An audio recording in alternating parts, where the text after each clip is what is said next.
Hello दोस्तों, स्वागत है आपका नए सेशन में। लास्ट सेशन में हमने देखा कि भारत की प्रस्तावना कैसे और किस रूप में भारत के संविधान के लिए महत्वपूर्ण है। अगर हम देखें तो भारत के संविधान में मूलतः 22 भाग थे, इनकी अब क्रम संख्या बढ़कर 25 हो गई है। हालांकि आप आखिरी भाग आज भी देखेंगे तो जो भाग संख्या है अंतिम वह 22 ही है, किंतु क्रम संख्या में अगर अब कुल देखें तो 25 भाग हो चुके हैं। अब हम देखें तो भाग 1 से शुरुआत करते हैं। भाग 1 अगर हम देखें तो उसमें अनुच्छेद 1 से लेकर 4 है, 1 से लेकर 4 तक है। उसका नाम है भारत एवं उसका राज्य क्षेत्र या संघ और उसका राज्य क्षेत्र, आर्टिकल 1 to 4। हम सबसे पहले हम सभी आर्टिकल्स को समझेंगे, उनकी व्यवस्थाओं को समझेंगे और किस प्रकार से उन अनुच्छेदों का प्रयोग भारतीय संविधान की विकास यात्रा के क्रम में हुआ वह भी देखेंगे। नए राज्यों के निर्माण और वर्तमान सतत प्रक्रिया जो चलती आ रही है उसको भी हम देखेंगे आज। तो शुरुआत करते हैं आर्टिकल 1 से। अगर हम अनुच्छेद पहले की बात करें, पहला अनुच्छेद जो हमें बताता है India that is Bharat shall be the union of state, यानी कि वह देश और देश की पद्धति के विषय में बता रहा है। संघ का नाम एवं उसका राज्य क्षेत्र। संघ क्या है? एक देश। राज्य क्षेत्र क्या है? उसका जो भी कुल एरिया है उसको हम राज्य क्षेत्र कहते हैं। अगर हम यहां देखें तो भारत अर्थात इंडिया राज्यों का संघ होगा, राज्यों का संघ। उस प्रकार से नहीं जिस प्रकार से अमेरिका है, वहां राज्यों ने संगठन बनाकर एक देश का निर्माण किया, यहां देश ने राज्यों का निर्माण किया। अगर हम देखें तो अमेरिका अविनाशी राज्यों का अविनाशी संघ है, ये फेडरल स्टेट होता है। फेडरल स्टेट में अविनाशी राज्यों का अविनाशी संघ, यानी राज्य भी खत्म नहीं हो सकते और देश भी समाप्त नहीं हो सकता। मगर भारत विनाशी राज्यों का अविनाशी संघ है, यानी कि राज्यों का विनाश हो सकता है, अविनाशी संघ यानी देश का विनाश नहीं हो सकता। देश देश रहेगा, राज्य घट बढ़ सकते हैं, विनाश भी हो सकता है, उनका खत्म भी हो सकते हैं। यह अंतर है, मूलभूत अंतर है एक फेडरल स्टेट और एक यूनियन स्टेट में। तो समझे? तो भारत अर्थात इंडिया राज्यों का संघ होगा। भारत कैसा स्टेट है? विनाशी राज्यों का अविनाशी संघ। और यूएसए कैसा है? अविनाशी राज्यों का अविनाशी संघ। भारत के राज्य क्षेत्र में अगर देखें तो राज्यों का राज्य क्षेत्र यानी स्टेट्स, जैसे हम प्रोविंस कहते हैं, प्रांत। दूसरा संघ राज्य क्षेत्र यानी कि यूटीज, जैसे सामान्य भाषा में केंद्र शासित प्रदेश बोल देते हैं, मगर सही शब्द क्या है? संघ राज्य क्षेत्र, यूनियन टेरिटरीज। और अर्जित क्षेत्र, वर्तमान में देखें तो राज्यों का राज्य क्षेत्र यानी कि वर्तमान में हमारे 28 राज्य हैं और संघ राज्य क्षेत्रों की संख्या देखें तो 8 है। अर्जित क्षेत्र में कोई भी क्षेत्र वर्तमान में सम्मिलित नहीं है। अगर हम देश की आजादी के समय देखें तो देश में की आजादी के समय 4 प्रकार के राज्य थे और 4 प्रकार के राज्यों के लिए इसीलिए स्पेशली अलग अलग भाग भी थे। भाग 6, भाग 7, भाग 8 और भाग 9। और बाद में 2 प्रकार के राज्यों को समाप्त कर दिया गया और केवल अब राज्यों में देखें तो 2 प्रकार हैं, एक प्रोविंस यानी कि प्रांत और दूसरा संघ राज्य क्षेत्र यानी कि यूटीज। तो वर्तमान में 28 राज्य हैं और संघ राज्य क्षेत्र कितने? 8। अनुच्छेद 2 क्या कहता है? अनुच्छेद 2 कहता है नए राज्यों का प्रवेश या स्थापना। जो राज्य पहले से स्थापित हैं, जो राज्य पहले से स्थापित हैं किंतु भारत देश में शामिल नहीं हैं, उन राज्यों का प्रवेश एवं स्थापना भारतीय राज्य में हो सकती है और इसके लिए प्रावधान संसद करती है। किंतु यह बात याद रखिएगा, अनुच्छेद 2 में जो राज्य की बात की जा रही है वो भारत से बाहर के राज्य हैं, जिस प्रकार से सिक्किम अगर देखें तो भारत जब आजाद हुआ तो 4 राज्य ऐसे थे, 4 ऐसी रियासतें थी जिन्हें भारत में सम्मिलित नहीं कर पाई थे ठीक से आजादी के समय। वो 4 रियासतें कौन सी थी? पहली थी जम्मू कश्मीर, दूसरी जूनागढ़ गुजरात में था ये, तीसरा हैदराबाद और चौथी थी सिक्किम जहां चोग्याल वंश था। और चोग्याल वंश को बाद में इंदिरा जी 35वें संविधान संशोधन और 36वें संविधान संशोधन द्वारा शामिल करती है, उसको समझ रहे होंगे आगे। तो सिक्किम एक ऐसा राज्य था या देश था जो भारत में लंबे समय तक शामिल नहीं था। जिसे बाद में शामिल किया गया तो वह अनुच्छेद 2 के तहत आएगा, क्योंकि वह भारत से उस समय भारत से बाहर का राज्य क्षेत्र था, भारत से बाहर का एक राज्य था। तो यह अनुच्छेद 2 में, तो नए राज्यों का प्रवेश व स्थापना। इसे इस वे में भी देख सकते हैं कि जैसे मान लीजिए नेपाल है, नेपाल आज एक देश है और देश के रूप में कार्य कर रहा है। किसी दिन ऐसा हो जो अखंड भारत की संकल्पना जैसे लोग कहते हैं, काश ऐसा हो कि नेपाल हमसे कहे कि हम भारत में शामिल होना चाहते हैं। हमने पूर्वजों का इतिहास पढ़ा और हमें एक सपना आया कि हम भारत में शामिल होना चाहते हैं। ऐसा थोड़ा हास्यास्पद लगता है बातों को सुनकर, मगर ऐसा हो तो हम उसे किस अनुच्छेद के द्वारा भारत में शामिल करेंगे? तो अनुच्छेद 2 होगा। वर्तमान में पाकिस्तान की स्थिति बहुत खराब है, वह कंगाली की कगार पर है, दिवालिया राज्य, दिवालिया देश के रूप में है। अगर वह कहता है कि उसे भारत में शामिल होना है तो उसे अनुच्छेद 2 के द्वारा भारत में शामिल कर लिया जाएगा। ऐसा प्रावधान संसद कर सकती है। और ये शक्ति किसके पास है? नए राज्यों के प्रवेश व स्थापना की शक्ति हमारी संसद को प्राप्त है, याद रखिएगा। और इसी शक्ति के द्वारा हमने सिक्किम को अपने देश में शामिल किया था। अनुच्छेद 3 क्या कहता है? नए राज्यों का निर्माण और वर्तमान राज्यों के क्षेत्रों, सीमाओं और या नामों में परिवर्तन। यानी कि जो राज्य पहले से भारत में सम्मिलित हैं, यानी कि जो राज्य भारत में पहले से ही अवस्थित हैं, उन राज्यों की सीमाओं में परिवर्तन, उनके क्षेत्रों में परिवर्तन, उनके नामों में परिवर्तन, या किसी राज्य में से नए राज्य का निर्माण अगर करना हो तो अनुच्छेद 3 के तहत होता है। जिस प्रकार जम्मू कश्मीर अगर हम देखें तो 5 अगस्त 2019 तक वह अगर देखें तो एक राज्य के रूप में अवस्थित था भारत में, और उस समय भारत में 29 राज्य थे।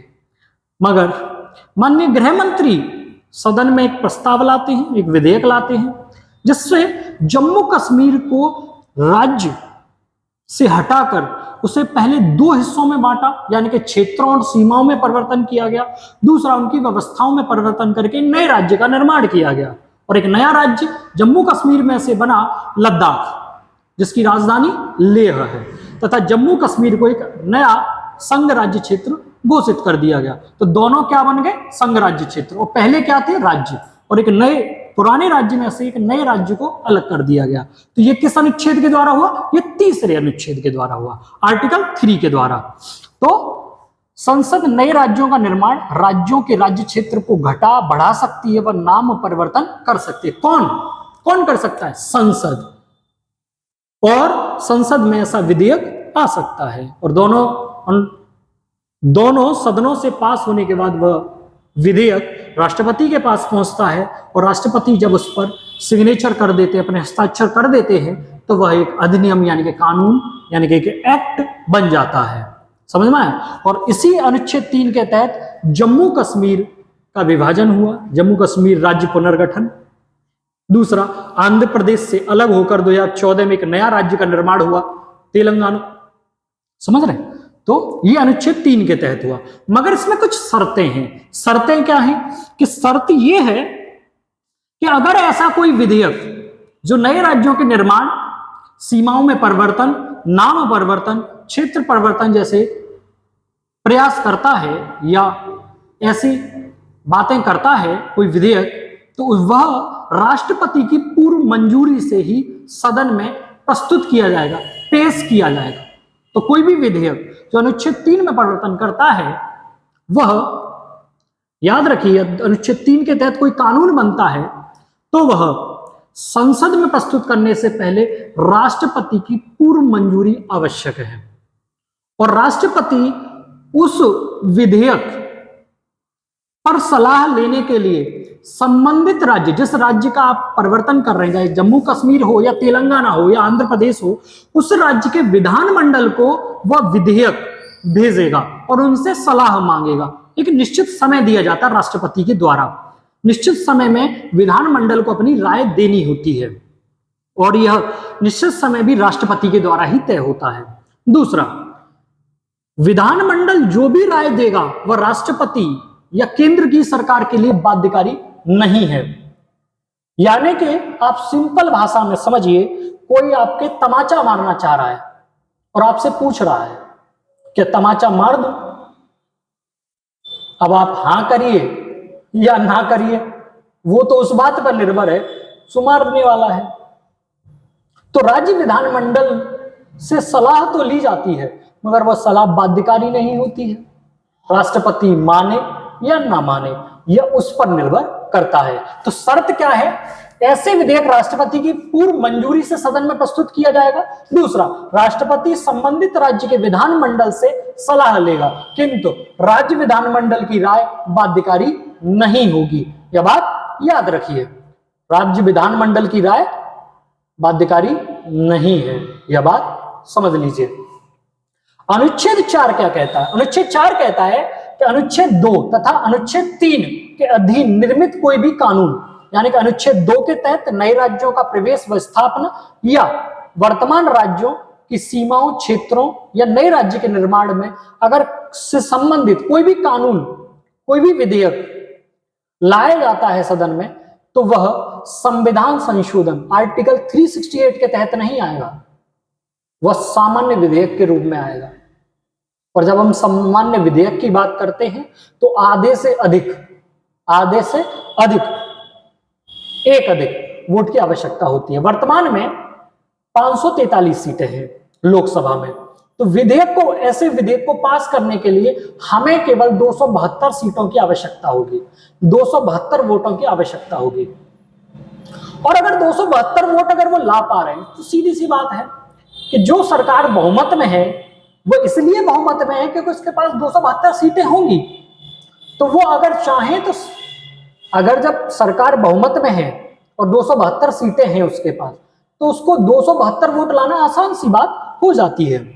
तो अनुच्छेद 2 व अनुच्छेद 3 के अधीन निर्मित कानून संविधान संशोधन नहीं माना जाएगा, वह संविधान संशोधन नहीं माना जाएगा, यह बात याद रखिएगा। इसीलिए सिक्किम और एक मेघालय के मामले में हमें संविधान संशोधन दिखाई देते हैं, किंतु अन्य मामलों में संविधान संशोधन दिखाई नहीं देते हैं, यह बात याद रखिएगा। सामान्य विधेयक के रूप में ज्यादातर विधेयक आए हैं, तो इस बात को याद रखिए। जब हमारा देश आजाद हुआ तो एक बड़ी समस्या थी। बड़ी समस्या यह थी कि कुछ तो ब्रिटिश प्रांत थे, ब्रिटिश भारतीय प्रांत, जहां गवर्नर वाइसराय जो था उसका सीधा रूल था। दूसरा, अगर देखें हम तो एक ट्रिटी थी, ट्रिटी ऑफ पैरामाउंट सी, भारतीय रियासतों के साथ लगभग 566 रियासतें थी। कितनी? 566 रजवाड़े थे उस समय, और रजवाड़ों को मिलाने का जो काम था वो सरदार पटेल और उनके निजी सचिव, अगर हम देखें सचिव थे वीपी मेनन साहब। इन दोनों को याद रखना बहुत महत्वपूर्ण है, क्योंकि आज जो हम भारत देखते हैं, जो हमारा आज का भारत है, 32,87,263 वर्ग किलोमीटर में फैला यह भारत, शायद इसका जो नक्शा है, जो इसका मानचित्र है, शायद ऐसा नहीं होता अगर सरदार पटेल और वीपी मेनन जैसे लोग नहीं होते। आज यह कह पाना आसान है कि इतना बड़ा देश है, दुनिया का 7वां बड़ा मुल्क क्षेत्रफल के हिसाब से, दुनिया का दूसरी बड़ी आबादी वाला देश भारत, मगर देश की आजादी के समय ऐसा नहीं था। उस समय ब्रिटिश भारतीय प्रांत थे तथा देसी रियासतें थी, उन देसी रियासतों को मिलाने का काम सरदार पटेल का था। सरदार पटेल ने 562 रियासतें भारत में मिला दी। केवल 3 रियासतें थी जिनके लिए, या 4 रियासतें थी जिनके लिए थोड़ा माता पच्ची करनी पड़ी, और पहली जम्मू कश्मीर जो अब तक हमारे लिए गले की हड्डी है। दूसरा जूनागढ़ पुलिस कार्रवाई हुई थी, मतलब पुलिस कार्रवाई तो नहीं मगर अगर किताबों में पढ़ेंगे तो जनमत संग्रह के द्वारा हमने जूनागढ़ को मिलाया है, हैदराबाद को पुलिस कार्रवाई के तहत मिलाया है। तो और जम्मू कश्मीर थोड़ा फंसा पीछ उस पर, मगर वो भी अंततः मिल ही गया और बाद में हमने सिक्किम को भी मिला लिया। तो अगर हम देखें तो देश की स्वतंत्रता के समय ब्रिटिश भारतीय प्रांत तथा देशी रियासतें थी। फिर एक मांग उठी कि क्या भाषा के आधार पर राज्यों का पुनर्गठन होना चाहिए। तो भाषा के आधार पर पुनर्गठन के लिए भाषाई प्रांतीय आयोग एस के धर की अध्यक्षता में, जैसे धर आयोग भी कहते हैं, 1948 में इसका गठन हुआ। उसने कहा कि भाषा के आधार पर राज्यों का पुनर्गठन नहीं होना चाहिए। प्रशासनिक सुविधा यानी कि जहां सरकार को प्रशासनिक सुविधा में मदद मिले उस प्रकार से राज्यों का पुनर्गठन होना चाहिए। देखिए कितना भी आप सुधार कर लें, अगर हम देखें 2 राज्य है तो 2 राज्य में उनकी सीमाओं पर कुछ ऐसी स्थिति होगी जहां दोनों भाषा बोलने वाले लोग होंगे। फिर आप कैसे, अब इसका एक हिस्सा मान लीजिए यहां पर तेलुगु बोली जाती है और यहां पर कन्नड़ बोली जाती है। अब अगर कन्नड़ और तेलुगु में देखें तो कुछ लोग कन्नड़ बोलने वाले यहां भी हो सकते हैं, कुछ तेलुगु बोलने वाले यहां भी हो सकते हैं। मगर देश जब राज्य का बंटवारा हुआ तो ये अलग अलग क्षेत्र हो गए। अब ये अलग हो गया और ये अलग हो गया तो ये अपने आप को क्या समझेगा, अल्पसंख्यक, भाषाई अल्पसंख्यक भी तो होते हैं, तो ये भाषाई अल्पसंख्यक हो गया। तो उस आधार को एस के धर ने मना कर दिया कि भाषा के आधार पर पुनर्गठन नहीं होगा। किंतु श्री रामुलु एक कांग्रेस के नेता 1953 में तेलुगु भाषी जो लोग थे उनके लिए अलग राज्य की मांग के लिए अनशन पर बैठ गए। उनकी मृत्यु हो गई, जनता भड़क गई और उस कारण पहला भाषाई आधार पर राज्य बना आंध्र प्रदेश तेलुगु भाषी लोगों के लिए, क्योंकि मद्रास जो था वो अलग था। तो तेलुगु भाषी लोगों के लिए एक अलग राज्य का निर्माण किया गया जिसका नाम था आंध्र प्रदेश 1953 में। फिर उसके बाद फजल अली आयोग बैठा। फजल अली आयोग 1953, फजल अली आयोग के रिपोर्ट पर ही 1956 में राज्य पुनर्गठन अधिनियम आया 1956 में, जिसके तहत 14 राज्य और 6 केंद्र शासित प्रदेशों का निर्माण किया गया। 14 राज्य व 6 केंद्र शासित प्रदेश का निर्माण किया गया। और उसके बाद क्रमिक परिवर्तन आए, क्योंकि वर्तमान में अगर देखें तो 28 राज्य हैं और 8 केंद्र शासित प्रदेश हैं। तो ये परिवर्तन कैसे आया, और ये बात हम पहले बता चुके हैं। भाषा के आधार पर बनने वाला पहला राज्य कौन सा था, तो भाषा के आधार पर बनने वाला पहला राज्य आंध्र प्रदेश था 1953 में। अब हम देखते हैं राज्यों के क्रम को कि किस प्रकार नए नए राज्यों का निर्माण हुआ। तो सबसे पहले गुजरात अगर हम देखें तो 15वां राज्य बना। पहले बंबई एक प्रांत होता था। 1960 में बंबई प्रांत के 2 हिस्से हुए, एक हिस्सा गुजरात बना और एक हिस्सा 1960 में महाराष्ट्र बना। तो गुजरात और महाराष्ट्र अलग हुए 1960 में। दूसरा नागालैंड। नागा की मांग बहुत लंबे समय से रही है। नागा एक जनजाति है, उसके लिए एक नए राज्य का निर्माण किया गया नागालैंड का 1963 में। फिर पंजाब एक बड़ा प्रांत था। जब देश आजाद हुआ तो एक पंजाब पाकिस्तान में चला गया और एक पंजाब भारत में रह गया। पंजाब का मतलब होता है 5 नदियों का क्षेत्र, पंचनद, लैंड ऑफ 5 रिवर्स। तो पंजाब अगर हम देखें तो पंजाब में 2 चीजें हैं, एक हिंदी भाषी लोग और एक पंजाबी भाषी लोग। तो हिंदी भाषी लोगों के लिए एक नए राज्य का निर्माण किया गया, वह था हरियाणा। अब हरियाणा और पंजाब को लेकर एक बात पर अनबन हो गई, चंडीगढ़ राजधानी, कि हरियाणा की राजधानी चंडीगढ़ हो या पंजाब की राजधानी चंडीगढ़ हो। तो यह बात बनी कि चंडीगढ़ को एक केंद्र शासित प्रदेश बना दिया जाएगा। दूसरा, चंडीगढ़ दोनों राज्यों की राजधानी रहेगी जो अब तक है।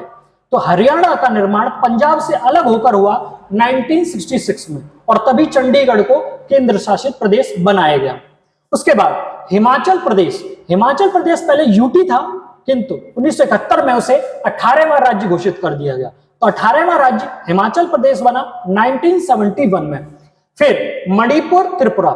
मणिपुर अगर देखें और त्रिपुरा को 1972 में राज्य का दर्जा प्राप्त हुआ और क्रमशः 19वां और 20वां राज्य बने। मेघालय, मेघालय 1969 तक स्वायत्त शासी राज्य था, जिसे 1972 में मेघालय को 21वां राज्य, पूर्ण राज्य का दर्जा दे दिया गया। फिर उसके बाद सिक्किम, सिक्किम 22वां राज्य है। हम चोग्याल वंश की बात कर रहे थे और चोग्याल वंश को समाप्त करने और सिक्किम को भारत में शामिल करने के लिए इंदिरा जी बहुत प्रयास करने पड़े थे इंदिरा जी को। और इसके लिए सिक्किम के विषय में और पढ़ना हो तो ऑपरेशन ट्विलाइट, ऑपरेशन ट्विलाइट को पढ़िए। ऑपरेशन ट्विलाइट हुआ था सिक्किम को भारत में विलय के लिए। और दोरजी नाम का एक जो नेता थे वहां पर, बहुत लंबी कहानी है उसकी, मगर हमें जो पढ़ना है वो समझना है वो क्या है कि 22वां राज्य सिक्किम बना। 35वें संविधान संशोधन 1974 द्वारा सिक्किम को सहराज्य का दर्जा दिया गया, एसोसिएट स्टेट की बात की गई। और एक्चुअली में बात यह अगर देखें तो सहराज्य जैसा दर्जा भारतीय संविधान में था ही नहीं, मगर जब तक लोग समझ पाते तब तक मैडम इंदिरा गांधी ने 36वां संविधान संशोधन किया 1975 में और सिक्किम को पूर्ण राज्य बना दिया गया। तो 22वां राज्य सिक्किम बना 36वें संविधान संशोधन 1975 द्वारा। 23वां राज्य सिक्किम बना 1987 में। 1987 में सब 23वां राज्य बना मिजोरम, जिसकी राजधानी आइजोल। 24वां राज्य अरुणाचल प्रदेश। अरुणाचल प्रदेश को पहले नेफा कहा जाता था, जिसे 1987 में पूर्ण राज्य का दर्जा दे दिया गया। और नॉर्थ ईस्ट में देखें तो सबसे अंत में राज्य बनने वाला जो राज्य था वह था अरुणाचल प्रदेश 1987। 25वां राज्य गोवा बना। गोवा पुर्तगालियों के अधीन रहा और अंत में आजाद हुआ और उसे पहले यूटी बनाया गया और बाद में 1987 में उसे राज्य का दर्जा दे दिया गया। तो 25वां राज्य गोवा बना 1987 में। फिर 3 राज्यों को क्रमशः बनाया गया अटल बिहारी वाजपेयी जी के समय। तो 3 राज्य थे। मध्य प्रदेश से अलग हुआ छत्तीसगढ़, मध्य प्रदेश से अलग हुआ छत्तीसगढ़ और छत्तीसगढ़ 26वां राज्य बना 1 नवंबर 2000 को। उत्तर प्रदेश से अलग हुआ उत्तराखंड, जो 9 नवंबर 2000 को भारत का 27वां राज्य बना।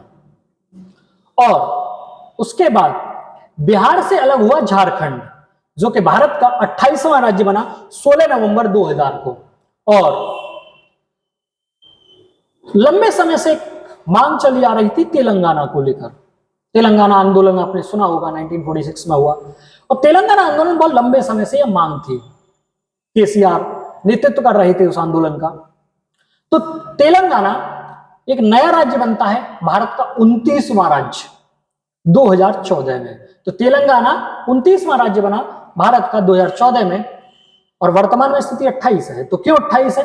क्योंकि जम्मू कश्मीर का 5 अगस्त 2019 को एक प्रस्ताव के तहत विभाजन हुआ और 31 अक्टूबर 2019 को जम्मू कश्मीर से 2 राज्य अलग होकर यूटीज बने, एक जम्मू कश्मीर और दूसरा लद्दाख। तो जम्मू कश्मीर एवं लद्दाख 2019 में अलग हुए, 2 नए यूटीज बने, संघराज्य क्षेत्र बने और यह दोनों यूटीज हैं, यह बात आप याद रखिएगा। तो वर्तमान में अगर हम देखें तो 28 राज्य हैं और 8 केंद्र शासित प्रदेश हैं, संघराज्य क्षेत्र हैं 8। आपको याद होंगे 8 कौन कौन से हैं? तो जम्मू कश्मीर, लद्दाख, चंडीगढ़, दिल्ली, पांडिचेरी, अंडमान निकोबार द्वीप समूह, लक्षद्वीप और दादर नगर हवेली और दमन और दीव को एक कर दिया गया है। तो अब वर्तमान स्थिति है 8 की। तो अगर हम देखें तो भाग 1 जो कि राज्यों से सम्मिलित है, राज्यों से संबंधित है, जुड़ा हुआ है, महत्वपूर्ण है और इससे प्रश्न पूछा जाता है किस राज्य का निर्माण कब हुआ, तो महत्वपूर्ण चीजें इसमें दर्ज है। उम्मीद है आपको समझ में आया होगा। स्क्रीनशॉट ले सकते हैं।